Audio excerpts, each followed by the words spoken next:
Hey, Sarah, welcome to Keep What You Earn. I'm so happy to have you here. Why, thank you so much for having us. I'm so excited to be here. I'm just so excited because I absolutely love, if you're not following Sarah, she'll give her handle at the end of the episode. But if you're not following her on Instagram, she's got some really entertaining reels and I've just so enjoyed them. And I know you from a mastermind that we were both in, and I've always really enjoyed your video content and everything that you're offering. So I'm just really excited to have you here to share your knowledge around mostly money mindset related items, which is such a fun topic for everybody. But Oh, let's find out from you. What's your background and how did you get interested in the topic of money mindset and money in general? yeah. So it's kind of like a whole, I don't even want to say full circle because it's not really. It's just like one thing has led me into another, right? So I actually have a big creative background. So I grew up as a dancer and a singer in the entertainment industry, hustling my butt off. And the thing is, I was one of the epitomes of the starving artist mentality, right? Because just growing up, you don't know any better. You just think, oh, okay, like because we're in the arts, we have to be broke. Like that's just kind of what I saw. And that's just what I knew. And then it wasn't until I started kind of progressing into personal development. I've always actually been into personal development, but not at that level of like maturity that I think it's kind of blossomed into because, I was the kid that would like write poetry in the garden and journal my feelings out and stuff. But now I'm like, okay, I understand this concept of personal development and personal growth. This is a forever consistent journey we've got to take ourselves onto. So that's why I ended up going into this route of like personal development, self-mastery, and money mindset, which is the For the Love of Thriving brand, because I didn't realize that, sometimes the things that we're the closest to or like so close to, we don't see within ourselves that people actually need that stuff. And I was like, oh my God, people need personal development. Like, this is what I know. This is what I'm good at. And eventually, just through talking to my community, I was like, well, what do you want to hear more about? Because obviously there's so much in personal development. It's like, mastering oneself, like that's emotional intelligence, how you self-image, how you show up in the world and things like that. But the biggest thing that kept on coming through was money mindset. And for me personally, over the past like 4 or 5 years, I was like really diving deep into this concept of like money mindset. What does that even mean? Like, how are people, creating this wealth for themselves? Or how do we actually step or take those leaps from where we are today financially into the next leap? And, why isn't this so talked about? Like, it's very taboo, especially among women. Like, fun fact, women love to talk more about sex than they do about money. And I was like, this sucks. Like, we need to have these platforms where we can talk about this stuff because most people, including myself, we didn't really talk about money growing up. And therefore, rightfully so, we don't really know how it works or, from that spiritual level, because I talk more about it from that spiritual plane. And then also in this 3-dimensional reality that we live in and how those two realities really intertwine with each other. So I've kind of been going through this journey, like not only myself, I mean, I'm not saying that I'm like the biggest authority, I know everything, because like we're on this journey together and this thing is always constantly going to be growing and evolving as we grow and evolve. So that's kind of how I got into it. Then I started the podcast to kind of complement that in the YouTube channel. So now it's just really curating the content around money mindset and also kind of growing and evolving with the brand as we go. So that's where I'm at. Awesome. So share with us, and for the business owners listening, we talk about a lot around financial fear. And this is something that I've talked about before on the show and that we talk about a lot, even with clients. And share with us how financial fear can show up for a business owner, in what form, and what are some examples you've seen? Yeah, really good question. I think the biggest one is when we start hitting those bigger months, for example. Well, I mean, fear is always going to show up. So fear in the early stages looks more like, okay, what if I don't make enough to survive? Basically, we're in that kind of more survival mode. We're in the startup mode. Like, where's the next dollar going to come from? And that fear of like, am I going to be able to make it next month? And that's a huge fear. And I think, I've been there before. And then when you get into the other stages, when you like start creating enough like flow, cash flow, abundance, wealth for yourself, it's a matter of keeping it because we fear that we're going to lose it. And the thing is, all of these thoughts, they never go away. Like at every level that you end up, creating wealth for yourself and abundance, they're always going to be there. It's just a matter of how you're going to handle them and what are the kind of tools maybe that are going to help you overcome those. Because the thing is, most of these thoughts and beliefs that we have about these fears are really stemming from something much deeper. It's not just like, today I woke up and I have this fear. It's like, perhaps you saw it modeled through your family. Like maybe how did your mom or dad handle low months in their lives? And now like, have they passed it on to you? Or even deeper, it could be like from your grandparents and things like that, depending on like what era you were born in. And so it's just really a matter of, I never like to think of like fighting the fear. It's almost like dancing with it. And how can we really find ourselves in a place of just safety and knowing that no matter what, things are always going to work out. So that's kind of the two main fears that I've seen. All right. And how do you recommend that folks recognize, manage? Because you just said something that I think is really true, which is it really doesn't go away. It's not something you can just eliminate or, take a pill and treat. It's not that simple. So while people are dealing with these fears, right? How do you recommend they cope, they acknowledge, they manage, or they overcome, if they're so lucky, some of these fears around money? What are some of the strategies that you've used with clients or that you recommend? Yeah, I mean, fear is huge and it really goes deep. And that's where like that personal growth and development portion comes into. So in order to really like, it's like an illness per se, like you can't just like put something topical on your body and hope that it goes away. It's like you have to really search a little bit deeper. And I think that's always been one of my superpowers of like curiosity. I've always been very curious about like, how does this work? What is that? And like, in order for us to really dig into the fear, it's like we have to kind of go below the surface, no matter how kind of uncomfortable it is, how painful it might be.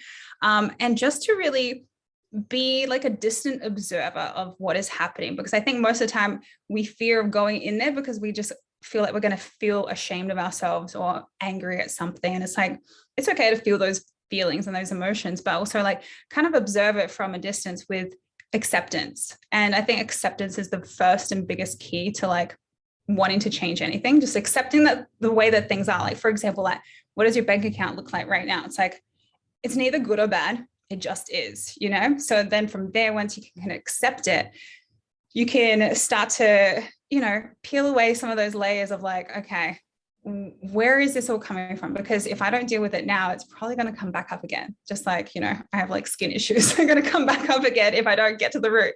And the biggest piece I find is just really discovering like, what was your childhood like when it comes to money? Who spoke about money? How was it spoken about? How was it modeled?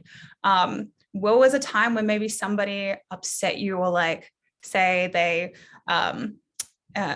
let's say screwed you over with money kind of thing, and really like getting all of those things out. Because the thing is, our body is such a like a memory machine that we remember all of these moments in our lives. And the whole point for us to really overcome this stuff is to just let it go. We carry so much of this stuff with us throughout our entire lives. And so one of the biggest pieces that I teach my students as well is to the art of like decluttering. And it's not even just like the mental declutter, everything decluttering, but it's the art of decluttering these beliefs, these moments in time, because everything in the past, it doesn't even exist anymore. Like we can't touch it. We can remember it and that's pretty much it, but the past is gone. So it's like, what are we going to do from this point forward? So decluttering and forgiveness are just like two huge pieces for me that I work on personally daily. And I tell everybody to do as well, like who's in my world, because as soon as you can like release some of that energy within you, you actually open up your own portals to be able to bring more of that like abundance and the wealth consciousness into you. So they're just a couple of things there. And I love that you brought up forgiveness because I think that it's very easy. I shouldn't say easy, but it's probably more convenient as you're unpacking the money story to blame your parents for all the ways that you are not good with money. Yeah. Or to say it's because of this or because of this. And honestly, transparently make excuses Yes. for why you are the way you are, while it always trickles back to the parents or to your upbringing or to something that's external that you think you're a victim of. And I think the forgiveness aspect of, you know what? Everyone is human. and I observed these things, I absorbed these things, and also forgiving, whether it be your parents or whomever might have impacted you in a not so positive way around money, that forgiveness with yourself and with others is so Mm. important. Can you just speak to that for a second on what you mean by forgiveness and Uh, how it's used? yeah, this is huge. And like, I honestly got into forgiveness work maybe a couple of years ago because I didn't realize how much of the pie it really took up, like that forgiveness piece. Because like, you're so right. Like, so, I mean, because we are operating from the egoic mind all like pretty much all the time, unless we're conscious to it, right? And our programs are so run on this ego and the subconscious mind. And the thing is, we are so easy to blame someone else for our circumstances. But the thing is, as soon as we're able to take that responsibility back into our hands from a place of love rather than like self-hate and judgment too, that's where we can like flip our scripts, right? But yeah, forgiveness for anything that's kind of come into your life, somebody who's upset you, like you were saying, or your parents, it's just a really like the most, I think, satisfying piece too, once you're actually able to let it go. Because one thing is to say like, okay, I forgive it, whatever, but to actually like sit in it and be like, God, this moment really sucked, or like, oh, my parents like really didn't help me at this moment, but you know what, they did really great for the time. Like, this is what I had to do for my parents, and like, I love my parents, but they just didn't really like teach us too much about money. They're immigrants. They came to Australia with $500 in a suitcase. It's like made a life, and they've done a really good job. But at the time, it's like, oh, I wish they like taught me more, or like I grew up to like wealth so I wouldn't have to deal with this thing. But once you like overcome that of like, it's nobody's fault. It's just, it is what it is. And the thing is, now from now on, we have a choice to think and create again and create differently in a way that's going to positively impact us rather than negatively. So the way that I do that is simply just honestly, I write this out, I journal it out, like sometimes, a couple, every second day, or however I'm feeling. If I'm feeling heavy on my energy, I'll say like, I forgive, this moment from, when this happened. So it's like really actually trying to pinpoint moments where you like felt that frustration or the anger or the upset. And even towards yourself, like I forgive myself for being, for splurging on something that I know that I shouldn't have. And then I felt guilty for it, because that guilt and shame is that low vibrational energy that we want to really like overcome and step into more enlightenment and joyfulness, right? And it's really just about writing this out. And even if you need to say it, you can say it out loud. And then at the end of this whole, like, it's a little ritual. At the end of the ritual, I simply just say, it's that like Honopono, I think in Hawaiian, they do this like forgiveness mantra where it's like, I forgive you, I love you, well, thank you, I love you, I forgive you. And the more that you can actually express that forgiveness in like that genuine sense, the more like you'll start to realize like it's just as if like this energy is just shedding away from you. It's like, okay, and now like I'm able to open myself up to this new realm of wealth and this new realm of abundance where things just feel a lot easier rather than heavy, because the more you hold on to stuff, the heavier it's going to start to feel as well. And then you're really shutting yourself off from all the greatness. I totally agree. And so one of the ways, I guess, I came upon really money mindset work and financial fear working with clients and realizing that this was a very significant problem, I guess you could say, upset pattern Yeah. among people. And what I realized was it was getting in the way of doing the strategic business work, which is what I'm used to, right? Like I was thinking much more, type A, technical, like let's just get this done. And it was as simple as, for example, you might laugh, um, but it was really eye-opening, was talking to clients and saying, they got an IRS letter and they wouldn't tell me about it. Or they got an IRS letter and they left it in the envelope sitting there. And I was like, send me a picture of it. And they sent me a picture of a closed envelope, Oh. not the letter. And I said, why won't you open it? I'm too scared to open it. Is there a way I can mail it to you and never look at it? And I had never really encountered that before. And I thought, why is it like this? And that made me do the work to unpack and go, oh, and try to understand and empathize more with this, because to me, I'm like, this is silly. You got a letter, open it and read it. This is simple. But Yeah. but there's so much more ingrained in that letter Yeah. than typeface and, 8 by 11 paper. And Yeah. I think that when you attach so much emotion to these types of things, it really has an impact. And when you understand how it impacts people, you start to realize, oh, this is not as simple as I think it is. Now I understand my client's story a bit better and where I fit into it. And that has been huge for me as a business owner and as an accountant, honestly, is just really trying to understand where this is coming from and knowing that until that gets addressed, then it's never going to be easy to break through with those clients. And another way, and this is what I want to get into with you, is another way I see this manifesting is every time we talk about pricing. Yes. So tell me about that. How does the age old question of, so what do you charge, trigger everything? Yeah. I mean, this is huge because especially if you're like in this entrepreneurial space or service-based business and things, there's so many things at play because, we are emotional humans. We feel things and that's great to feel. However, when it comes to business, it's almost like we do have to separate ourselves a little bit emotionally from it all. And that's why like investing is so interesting because you do have to like take that emotion out of it. But I think also because we come from this service-based life or entrepreneurship life, we attach a lot of our own worth to what we have to offer as well. And I think it's a combination of things. It's like feeling worthy of receiving the amount that we want to ask for, or the fear of that rejection that, oh, what if I price it too high? Then they're not going to like me or not going to buy from me. Or then when you price it too low, then you're actually going to really resent the work anyway. And then energetically, you're not going to be able to deliver the best work possible.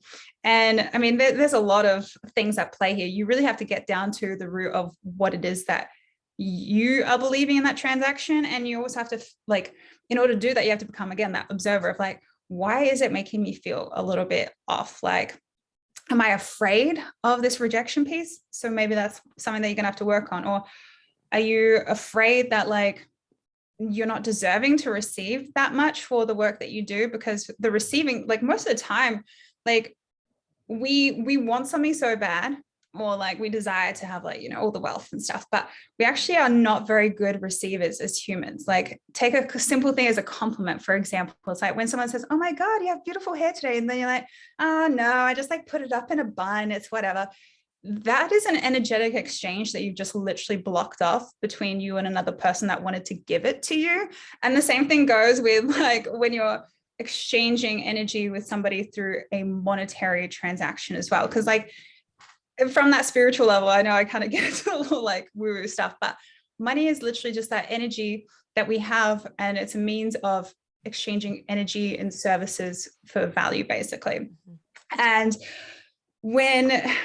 when we close ourselves off, like how are we supposed to receive it? Like the universe is like, I want to give it to you, but you're just not accepting it. So that's one way as well. And that's why like there's no one same story, I would say. Like everyone has to unpack what they have going on in there and really getting into the depths of what is it that is holding me back. And I mean, like I said, I'm not perfect. Sometimes like pricing can hick me up a little bit too. But the best way, I think, to just try and like determine maybe your pricing as well, because I think especially if you're very early in the building phase, like you don't know what to charge. Like it's wild west pretty much. It's like, what do we do? But it's really coming from that energetic point of like, what is actually going to make me feel good saying out of my mouth? And sometimes maybe you could be playing around with like two numbers. Maybe it's like, $500, for example, and then you could do another one that's like $1,000, and just like sit with those numbers and just be like, how does this number make me feel? Would this like feel good?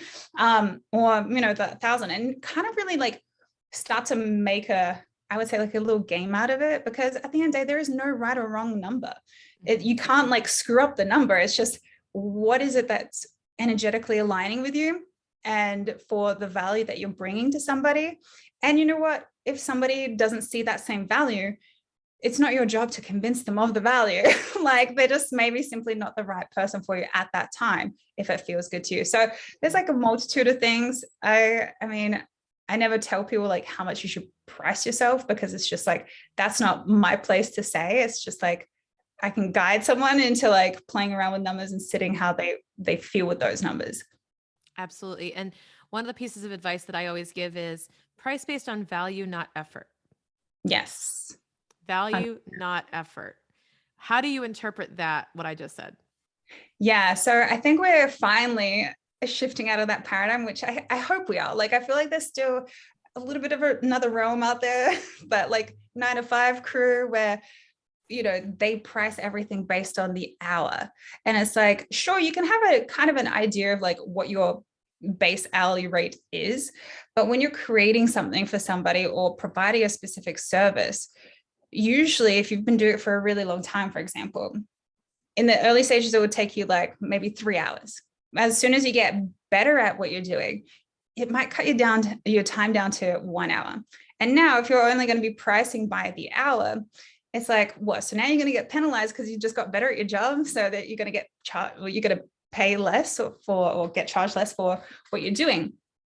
And also from that value-based side of things, it's always about, what is it that they're going to get out of this product or service that you're going to provide them? It's like, obviously, if you're, for example, creating like copy for somebody's business, like words sell everything, right? And it's like, what is that worth to you? That's not worth like $25 an hour, especially if you're selling a product that's going to be like anywhere from, you know, the 50 to a few thousand range. Like, you got to always make your money back too. And you have to understand that your return on investment should cover the cost of this value that you're paying for as well. So I feel like a lot of people get caught up in this hourly based pricing, and it's like, it's great in the beginning, but you're going to end up shooting yourself in the foot. And then also down the line, as you grow, it doesn't allow you to have that chance for growth and expansion, because you've got to be stuck in this like little box that, you know, you're just kind of climbing slowly up your own little ladder and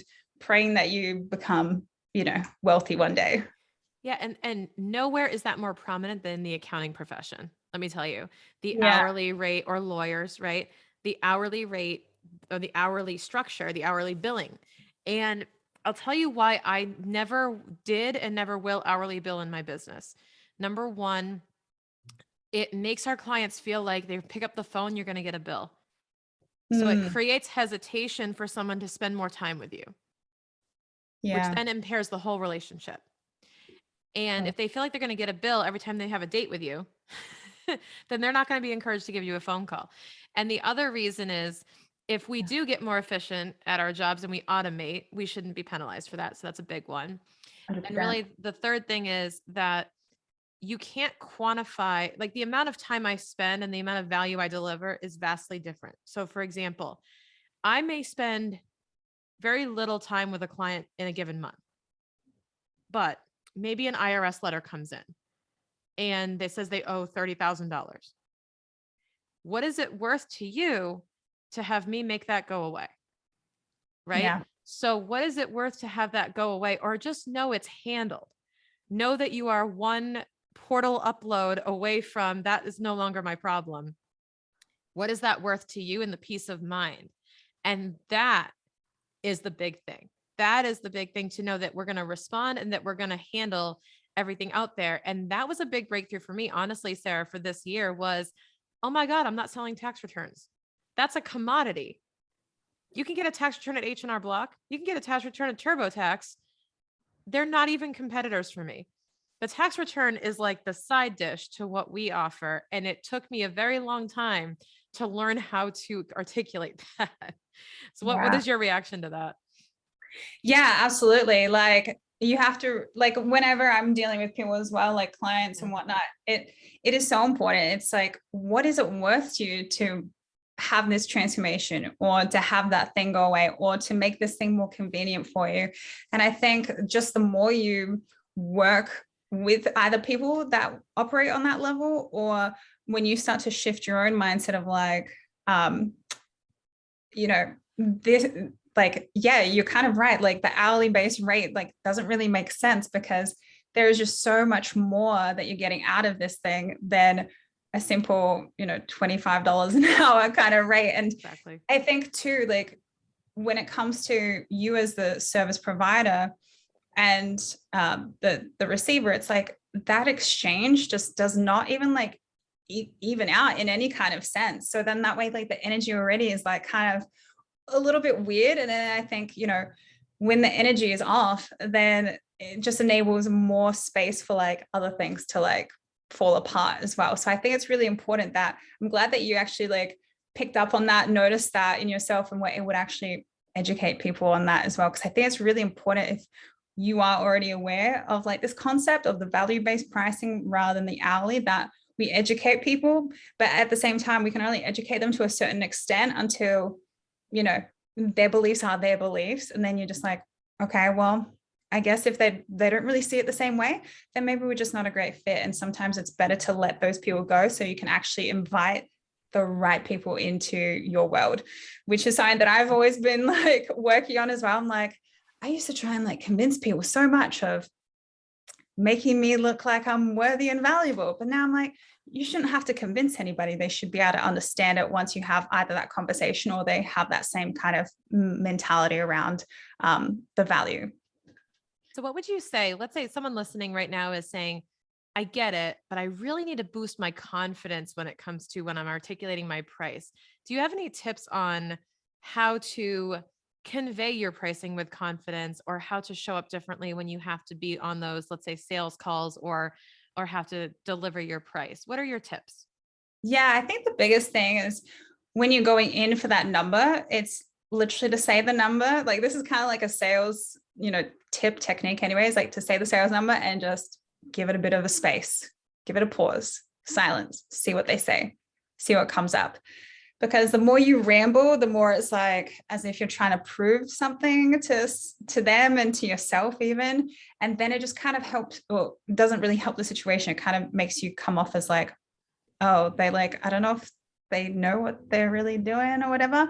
I think in the beginning though, it is important to like obviously outline like what it is that you can provide them and how the operations would work or the process. And like I think you can line by line it to actually show the value. Like for example, in the creative space, if you are in that creative realm, if you are doing more like premium pricing, it's like, what is it that's going to make it premium? Is it that you're going to deliver it like within 24 hours and that's why it's premium, or they're going to be the top of the list client that you're going to work on their work first, or whatever it is to convey the value. And then also when it comes to pricing it and, you know, communicating the price, just to really say it with like, I don't want to like say cliche confidence, but it's like to really just say it and say it with like the most confidence that you have. Because at the end of the day, people can feel the energy. If the energy is off in that pricing,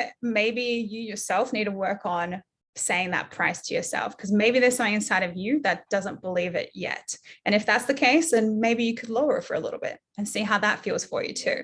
And then once you're like, no way, like this is a lot of work, I'm up in the price. And now you have that evidence of like, okay, I know that's worth that much. Somebody already paid for it. And I feel like it's worth more. So let's jump it up a little bit. And taking those incremental steps, I think is really helpful too in the beginning if you're feeling a little bit like shaky. Because then you're creating your own evidence of like, somebody already paid for it. I know it's worth this much. Now I know it's worth more because it took whatever, maybe a little extra time, or I got a really good result for this person.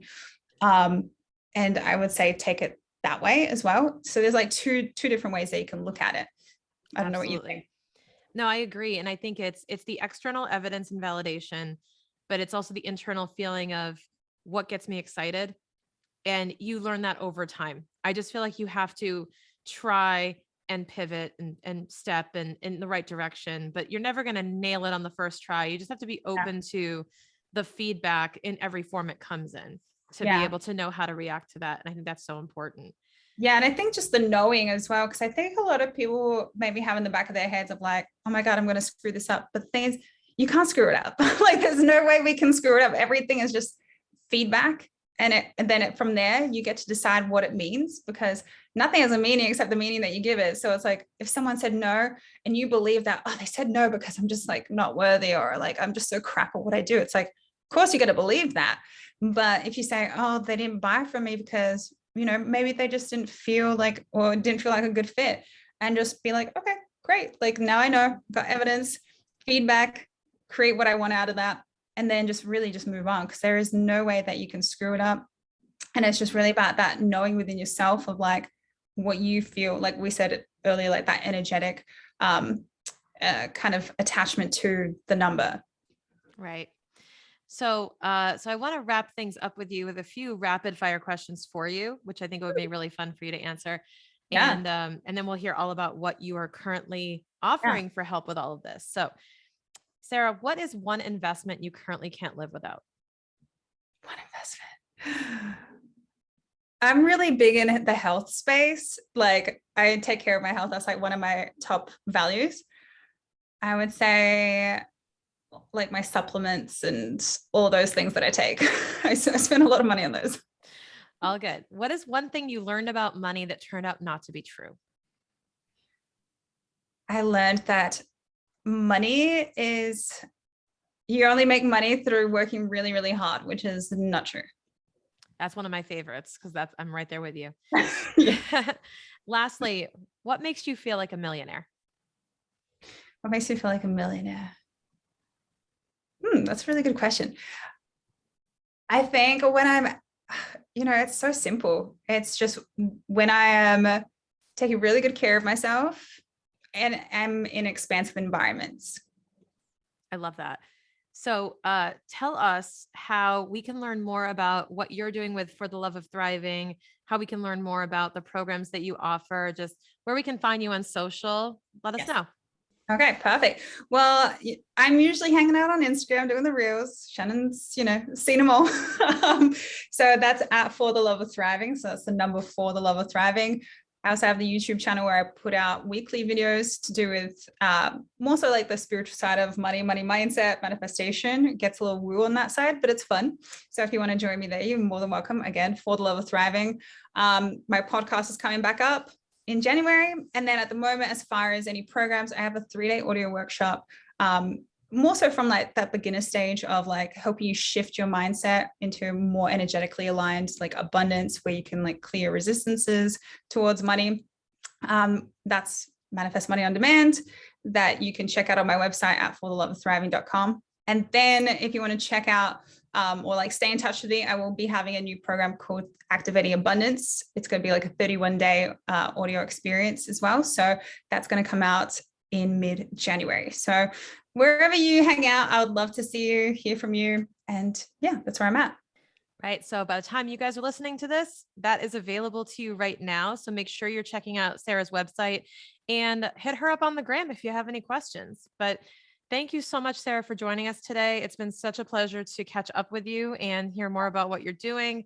And let's all wish Sarah some success and root for her, cheer her on by sharing on social media, sharing on Instagram, tag both of us, and let us know your biggest takeaway from today. Thank you so much. Thank you. So grateful for you. You too. All right. I'll see you guys next time.